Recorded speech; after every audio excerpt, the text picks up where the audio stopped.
How the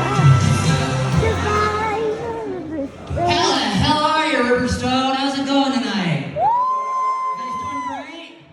There's a ton of people here. I was here with like 4 guys last night. I'm like, we're gonna have a show. We got like 6 people in this room. There's like 50 of you. This is insane. It's like 1, 2, 3, 4, 5, 6. You know what? I was a terrible math student. I'm not gonna sit here and count on you people. I'll probably get an F for counting. I couldn't even pass out. God only knows what I'm trying to count you people. It just wouldn't work out.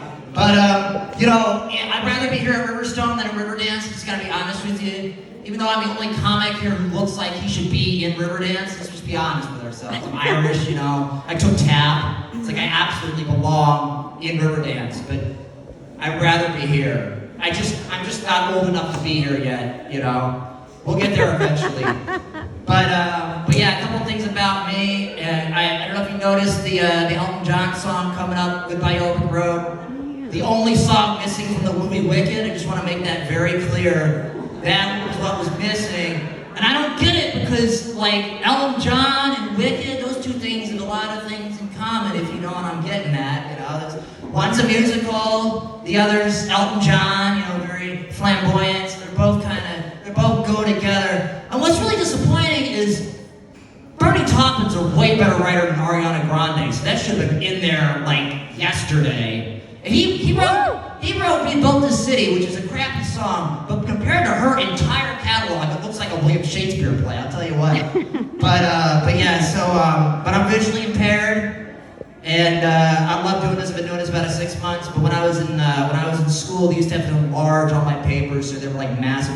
They were so big, they were bigger than the monolith in Stanley Kubrick's 2001. That's how massive these papers were, and it's like, Jesus Christ, Arthur C. Clarke would have been like, I did not make my monolith big enough compared to what this kid's getting in the classroom.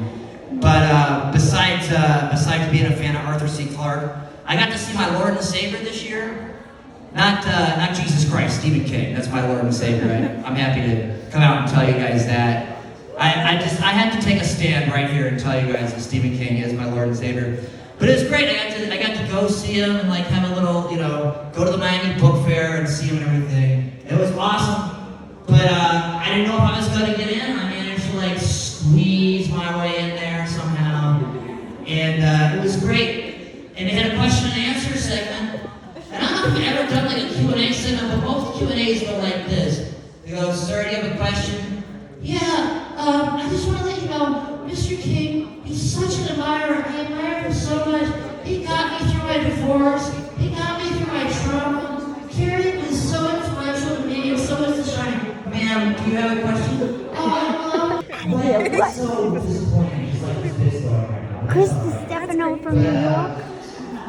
But yeah, so but let's see. Well, it's just been great. Oh my God, that's so cool. It's so funny. Size 38 waist. A lot of divorces in here, and a lot of people trying not to get divorced. We'll see what happens. We'll see if this is like. Who's coming to the pizza? I mean, you didn't answer, but I sent him this message. It's happening. I want to meet him, so it's definitely happening. That's so cool. We have to. I told my writer sticky notes, and he said to me, so you don't use punctuation? Damn, right? Woohoo! Some guy. He said,